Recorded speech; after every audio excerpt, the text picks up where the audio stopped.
আসসালামু আলাইকুম বন্ধুরা, আজকে আপনাদের শোনাবো সেই মরুর বুকে নুরানগরের জালিম শাসকের পানি নিয়ে ঘটে যাওয়া সেই লৌহ মৎস্য বর্ণনা, যা শুনে আপনার হৃদয় কেঁপে উঠবে। একটি মরুভূমির কিনারে ছোট্ট জনপদ ছিল, তার নাম ছিল নুরানগর। এক সময় সেই জনপদে মানুষের জীবন ছিল, সবুজ ছিল, খেজুর বাগান ছিল, সন্ধ্যায় কুয়োর গাড়ে বাচ্চাদের হাসি ছিল, ছিল খেলার উৎসব। কিন্তু মানুষ ভাবে সুখ চিরদিন থাকে, আসলে থাকে না। এক বছর আকাশ এমনভাবে রাগান্বিত হলো যে মেঘ এলো কিন্তু বৃষ্টি এলো না। কুয়ো শুকিয়ে গেল, খাল ফেটে গেল, মাঠে ফসল পোড়া ধুলোর মতো ঝরে পড়ল, চারপাশের ক্ষেতের ফসলগুলো পুড়ে ছারখার হয়ে গেল। নুরানগরের মানুষের মুখে মুখে তখন একটাই শব্দ, পানি আর পানি। সকালবেলা নারীরা মাটির কলসি নিয়ে ঘণ্টার পর ঘণ্টা দাঁড়িয়ে থাকত, কিন্তু ফিরত আধা কলসি নিয়ে, আবার ফিরত অনেক সময় খালি কলসি নিয়ে। অনেক ঘরে খাবার না থাকলেও মানুষ সহ্য করত, কিন্তু যখন বাচ্চারা তৃষ্ণায় কাঁদত তখন মায়েদের বুক ভেঙে যেত। বৃদ্ধরা ঠোঁট ভিজিয়ে নামাজ পড়ত, রোগীরা শুকনো জিহ্বা নিয়ে ছটপট করত। এই কষ্টের সময়ে গ্রামের সবচেয়ে ক্ষমতাবান মানুষ ছিল জাফর মালিক। তার গুদামে শস্য ছিল, তার লোক ছিল, আর সবচেয়ে বড় কথা, তার হাতে ছিল গ্রামের সবচেয়ে গভীর কূপের চাবি। সে বলতো, কূপটা আমার দাদার আমলের, এটার মালিক শুধুই আমি, আর কেউ নয়। পানি আমি দেব, কিন্তু যার কাছে মূল্য আছে সেই পানি পাবে। গরিবের কাছে মূল্য কোথায়? একজন বিধবা তার গলার নুপুর খুলে দিল, তবুও পুরো কলসি পেল না। এক বুড়ো কৃষক তার শেষ ছাগলটা বিক্রি করে পানি কিনল। এক মা নিজের বিয়ের ওড়না পর্যন্ত দিয়ে দিল, কিন্তু তবুও তার সন্তানের জ্বর নামল না। জাফর মালিকের উঠোনে পানি জমে থাকত, অথচ গ্রামের রাস্তা ফেটে যেত তৃষ্ণায়। এই গ্রামেরই প্রান্তে ভাঙা কাদামাটির একটা ঘরে থাকত এক এথিম ছেলে, আম্মার। বয়স খুব বেশি না, হয়তো 16-17। পেশা বলতে মানুষজনের ভাঙা কলসি মেরামত করত, কখনো কুয়ো পরিষ্কার করত, কখনো খেজুর গাছ থেকে শুকনো পাতা নামিয়ে দিত। এটাই ছিল তার পেশা। গরিব ছিল, কিন্তু গ্রামের কেউ তাকে কখনো মিথ্যা বলতে দেখেনি। তার মা বেঁচে থাকতে একটা কথা বলতো, পেটের ক্ষুধা মানুষ লুকাতে পারে, কিন্তু আমানতদারির অভাব লুকাতে পারে না। আম্মার সেই কথা কখনো ভুলেনি। একদিন সন্ধ্যায় যখন আকাশ লাল ধুলায় ঢেকে গেছে আর গ্রামের মসজিদের সামনে মানুষ দলে দলে বসে দীর্ঘশ্বাস ফেলছে, তখন গ্রামের প্রবীণ আলেম শায়েখ সালেহ লাঠি ঠুকে উঠে দাঁড়ালেন। তার গলায় শক্তি কম ছিল, কিন্তু কথায় আগুন ছিল। তিনি বললেন, তোমরা শুধু কূপের চাবির দিকে তাকিয়ে আছো, কিন্তু আমি তোমাদের আজ এমন এক কথা বলবো যা তোমাদের অনেকের জানা নেই। সবাই চুপ করে গেল। শায়েখ সালেহ বললেন, এই গ্রামের পশ্চিমে কালো পাহাড়ের ওপারে এক পুরনো কাফেলা সরাই আছে। বহু বছর আগে সেখানে একটা আমানতের কূপ ছিল। সেটা কোনো এক ব্যক্তির সম্পত্তি ছিল না, সেটা ছিল মুসাফির, গরিব, এতিম আর অসুস্থদের জন্য ওয়াকফ করা পানি। কিন্তু এক ভয়ঙ্কর ধূলিঝড়ে পথ চাপা পড়ে যায় আর কূপের মুখ বন্ধ হয়ে যায়। শুনেছি ওই কূপ খুলতে একটা পিতলের সিলমোহর আর একখানা দলিল দরকার, যা এখনও সেই পুরনো কাফেলা সরাইয়ের ধ্বংসস্তূপে আছে। মুহূর্তে মানুষের চোখে আলো জ্বলে উঠল। কেউ বলল, তাহলে আমরা যাব। কেউ বলল, আজ রাতেই রওনা দিই। কেউ আবার বলল, যার উট আছে, যার লোক আছে, সেই যাক। এই সময় জাফর মালিক ঠোঁট বাঁকিয়ে দাঁড়ালো। পথ আমি চিনি, লোকও আমার আছে, কূপের ব্যাপারও আমার চেয়ে কেউ বোঝে না। কাফেলার নেতৃত্ব আমি দেব। তার কথায় অনেকেই মাথা নাড়ল। ধনী মানুষকে মানুষ শক্তিশালী ভেবেই নেয়, কিন্তু শায়েখ সালেহ সঙ্গে সঙ্গে রাজি হলেন না। তিনি ধীরে ধীরে সবার দিকে তাকিয়ে বললেন, পথ চেনা যথেষ্ট নয়, এই যাত্রায় দরকার এমন একজন যে কষ্টের সময় নিজের তৃষ্ণার চেয়ে অন্যের জীবনকে বড় মনে করবে। জাফর মালিক কেমন যেন বিরক্ত হল। আপনি কি বলতে চান আমি পারব না? শায়েখ সালেহ বললেন, আমি কিছু বলছি না, আমি শুধু মানুষ দেখেছি। দুর্ভিক্ষ মানুষকে উলঙ্গ করে দেয়। কেউ তখন মানুষ থাকে, কেউ লোভে পশু হয়ে যায়। সেই রাতে তিনি একটা অদ্ভুত পরীক্ষা ঘোষণা করলেন। গ্রামের যে 40 জন পুরুষ ও যুবক যাত্রায় যাবে, তাদের প্রত্যেকের হাতে একটি করে সিল মারা পানির মশক তুলে দেওয়া হলো। মশকের মুখ কাপড়, চামড়া আর মোম দিয়ে এমনভাবে বাঁধা ছিল যে খুললে বোঝা যাবে। শায়েখ সালেহ বললেন, এই পানি তোমাদের কারও ব্যক্তিগত পানি না। সামনে মরুর এক গিরিখাতে কয়েকজন আহত খনি শ্রমিক আটকা পড়ে আছে। খবর এসেছে তারা 3 দিন ধরে পানি শূন্য। এই মশকের পানি তাদের জন্য। তোমরা নিজেরা তৃষ্ণার্ত হবে, ক্লান্ত হবে, কিন্তু কেউ এই মশক খুলবে না। তবে যদি এমন হয় যে তোমাদের সঙ্গীর প্রাণ এখনই চলে যাবে, আর কোনো উপায় থাকবে না, তখন তোমাদের বিবেকই সাক্ষী হবে। অনেকেই একে সহজ পরীক্ষা ভাবল, কেউ মনে মনে হাসল, এ আর এমন কি। কিন্তু ইতিহাসে সবচেয়ে কঠিন পরীক্ষা অনেক সময় এমনই সহজ হয়ে আসে। পরদিন ভোরে কাফেলা রওনা দিল। উটের ঘণ্টা বাজতে বাজতে তারা বেরিয়ে গেল নুরানগরের শেষ খেজুর বাগান পেরিয়ে ধূসর মরুর দিকে। সামনে জাফর মালিকের লোকজন, পেছনে সাধারণ শ্রমিক, মাঝখানে কয়েকজন যুবক। আম্মারও সেখানে ছিল। তার হাতে একখানা পুরনো লাঠি, কাঁধে ছোট থলে, আর বুকের ভেতর মায়ের শেখানো আমানতদারির শিক্ষা। প্রথম দিন যাত্রা মোটামুটি শান্তই ছিল, কিন্তু দুপুর গড়াতেই উত্তাপ এমনভাবে নামল যে উটের নিঃশ্বাসও গরম হয়ে গেল। মানুষের ঠোঁট শুকোতে লাগল। এক যুবক মশকের দিকে তাকিয়ে বলল, একটু খুলে এক চুমুক খেলেই বা কে জানবে। আরেকজন বলল, জানবে না মানুষ, কিন্তু নিজে কি জানবো না। সন্ধ্যার পর তারা এক ভাঙা কাফেলা সরায়ে আশ্রয় নিল। সেখানে দেওয়াল ভাঙা, ছাদ ফাটা, আর বাতাসে এক ধরনের শূন্যতা। রাতের অন্ধকারে হঠাৎ দুজন লোক একটা মাটি চাপা বাক্স বের করল। বাক্স খুলতেই ভিতরে রূপোর মুদ্রা, পুরনো অলংকার আর কয়েকটা ছোট পাথর খচিত আংটি দেখা গেল। চোখ চকচক করে উঠল সবার। জাফর মালিক মৃদু হেসে বলল, দেখলে, আল্লাহ চাইলে পথেই সম্পদ দেন। যার যা পাওনা নিয়ে নাও, মরুভূমিতে পড়ে থাকলে লাভ কি। আম্মার সাথে সাথে বলল, না, এটা ঠিক না। আমরা পানি আর দলিল আনতে বেরিয়েছি। যা আমাদের না, তা নিয়ে গেলে বরকত থাকবে না। অনেকেই তার দিকে এমনভাবে তাকালো যেন গরিব ছেলে বড় জ্ঞানী হয়ে গেছে। কেউ কটাক্ষ করল, যার নিজের কিছু নেই সেই সবচেয়ে বড় কথা বলে। কেউ হাসতে হাসতে পকেটের উপর মুদ্রা ভরল। আম্মার কিছু নিল না। পরদিন সকালেই সেই রূপোর প্রথম অভিশাপ দেখা গেল। যারা রূপো নিয়েছিল তাদের থলে ভারী হয়ে গেল, হাঁটা কষ্টকর হলো। তারপরেও তারা ছাড়ল না। লোভ এমন এক জিনিস যা মানুষকে বোঝা দিয়েও মানুষ সেটা বুকে আগলে রাখে। তৃতীয় দিনের দুপুরে কাফেলা পৌঁছল লবণ সমগল নামে এক ভয়ঙ্কর প্রান্তরে। দূর থেকে দেখতে পানি মনে হলে কাছে গেলে বোঝা যায় সবই মরীচিকা। এখানে এসে মানুষ সত্যিই টলতে শুরু করল। এক বৃদ্ধ বাহক মাটিতে পড়ে গেলেন। তার ঠোঁট কাঁপছিল, চোখ উল্টে যাচ্ছিল। কেউ বলল, ওকে ফেলে চলি, না হলে আমরা কেউ বাঁচব না। কেউ ফিসফিস করে বলল, মোশক খুলে বাও। সবাই দ্বিধায় দাঁড়িয়ে। এমন সময় আম্মার নিজের মোশকটা হাতে নিল। সে মোম ভাঙল, মুখ খুলল, আর বৃদ্ধের ঠোঁটে অল্প অল্প করে পানি ঢালতে লাগল। জাফর মালিক সাথে সাথে চিৎকার করে উঠল, তুই পরীক্ষা ভেঙে ফেললি। আম্মার শান্ত গলায় বলল, শাইখ বলেছিলেন, যদি সঙ্গীর প্রাণ আশঙ্কায় পড়ে বিবেক সাক্ষী হবে। আমি মনে করি এখন এই পানিটাই তার হক। কেউ কিছু বলতে পারল না। বৃদ্ধ লোকটা ধীরে ধীরে চোখ খুলল। তার গাল বেয়ে পানি নয়, কান্না গড়ালো। সে কাঁপা কাঁপা হাতে আম্মারের হাত চেপে ধরল। সেদিন প্রথমবার অনেকের মনে হলো, গরিব ছেলে হলেও এই ছেলেটার ভেতরে কিছু আছে। কিন্তু সবাই একই শিক্ষা নেয় না। সেই রাতেই আরও 4 জন গোপনে নিজেদের মোশক খুলে পানি খেল।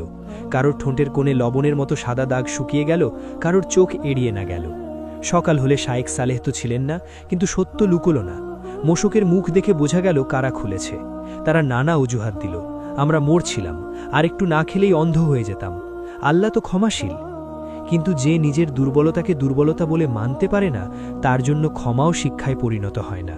যাত্রার চতুর্থ দিনে তারা কালো পাহাড়ের গিরিপথে পৌঁছল।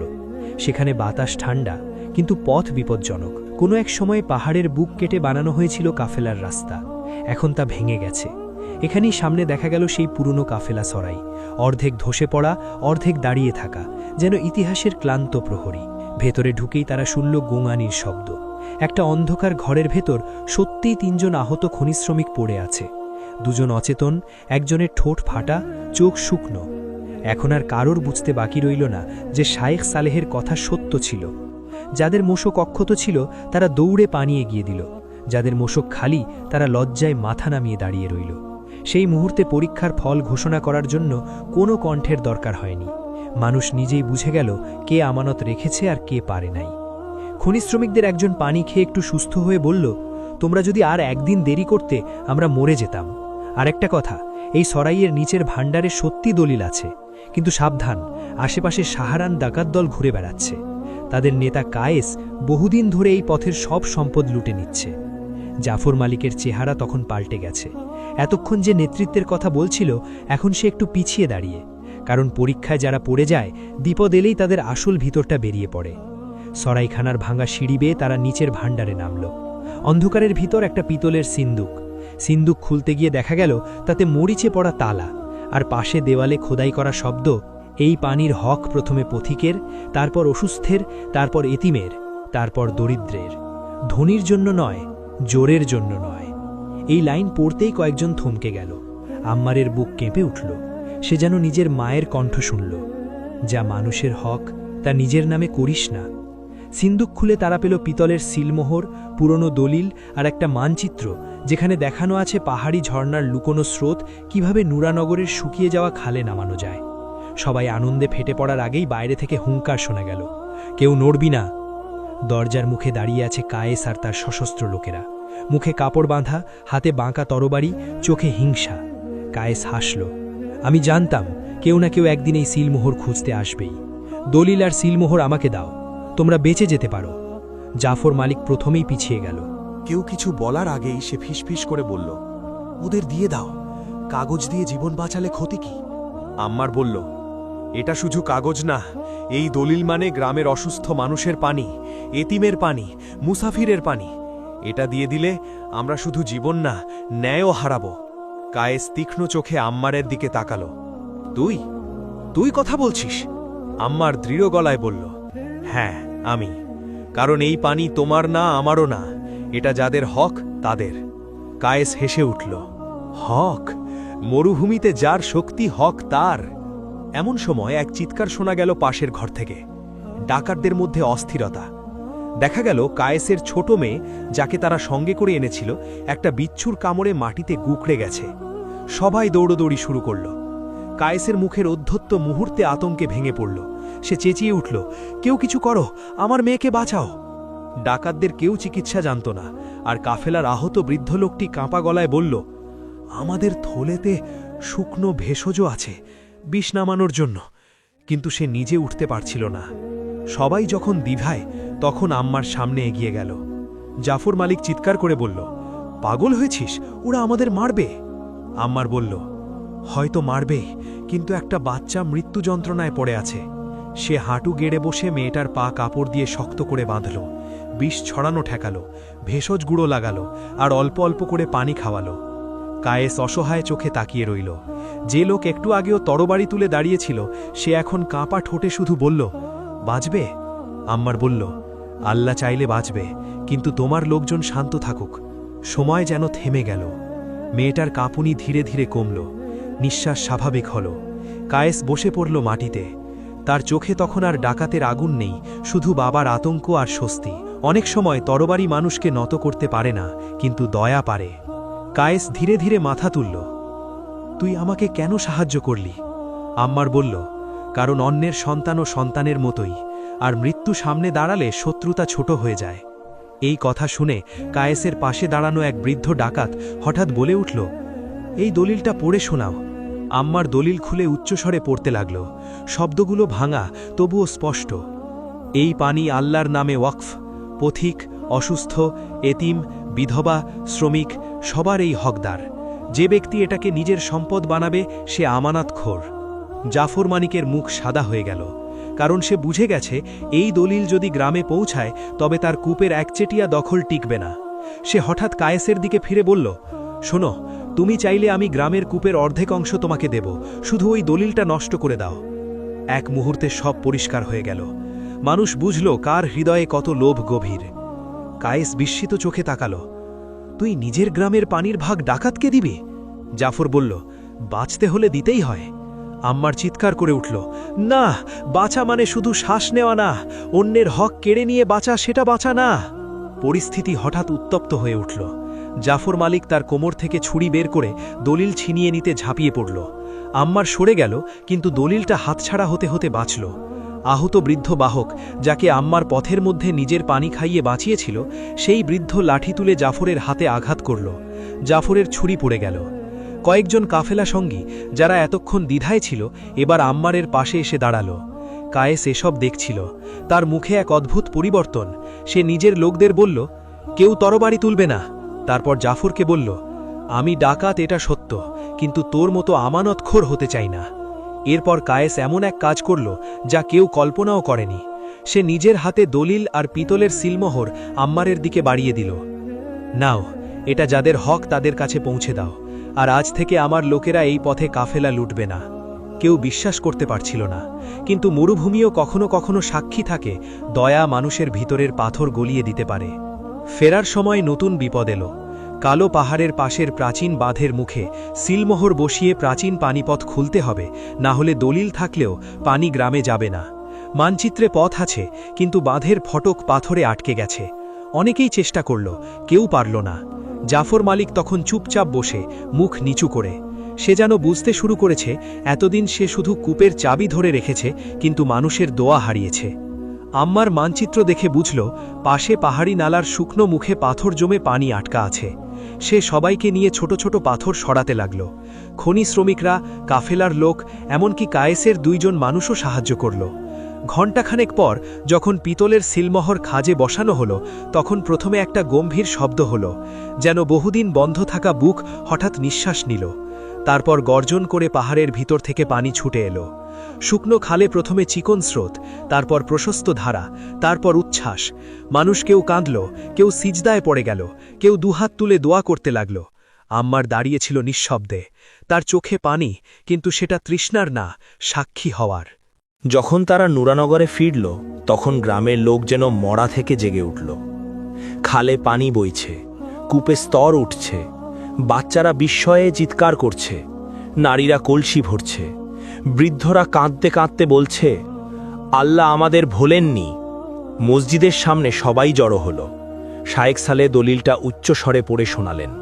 তিনি বললেন, আজ থেকে এই পানি কারো ব্যক্তিগত সম্পদ না, এটা আল্লাহর নামে মানুষের আমানত।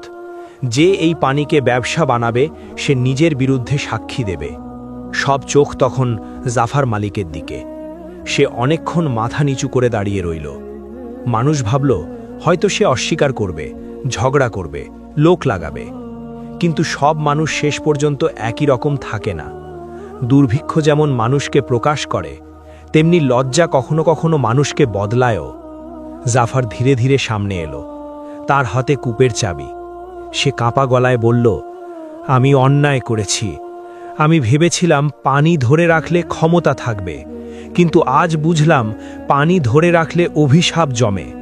আমি গরিবের দোয়া হারিয়েছি, এতিমের হক মেরেছি, বিধবার কান্না শুনেও পাথর হয়ে থেকেছি।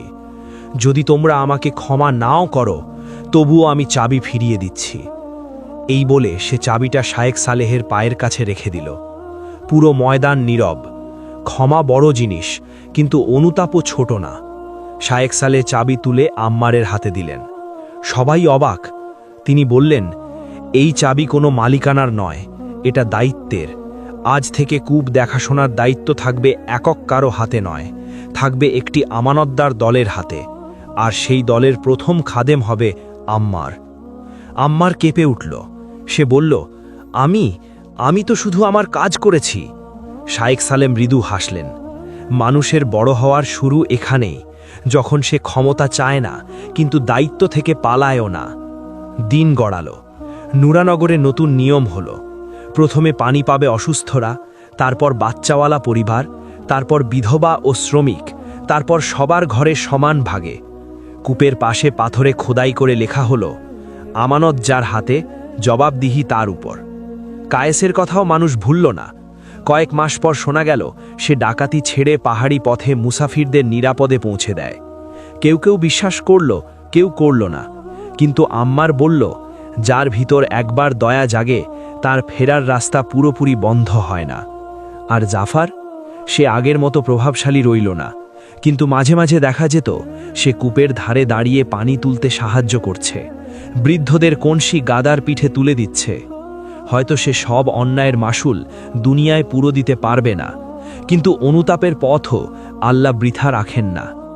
বহু বছর পর যখন মানুষ নুরানগরের বদলানো কাহিনী বলতো, তারা শুধু পানির কথা বলতো না, তারা বলতো এক এতিম ছেলে ছিল যার কাছে ধন ছিল না, বাহিনী ছিল না, বংশের গৌরব ছিল না, কিন্তু তার কাছে ছিল আমানতদারি, দয়া আর সঠিক সময়ে সঠিক সিদ্ধান্ত নেওয়ার সাহস।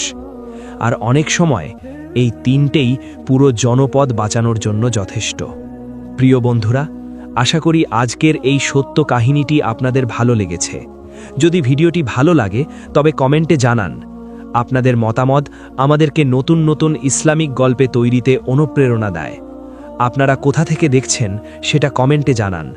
আমাদের চ্যানেলটি লাইক দিয়ে সাবস্ক্রাইব করে দিতে ভুলবেন না। অনেক অনেক ধন্যবাদ আমাদের পাশে থাকার জন্য।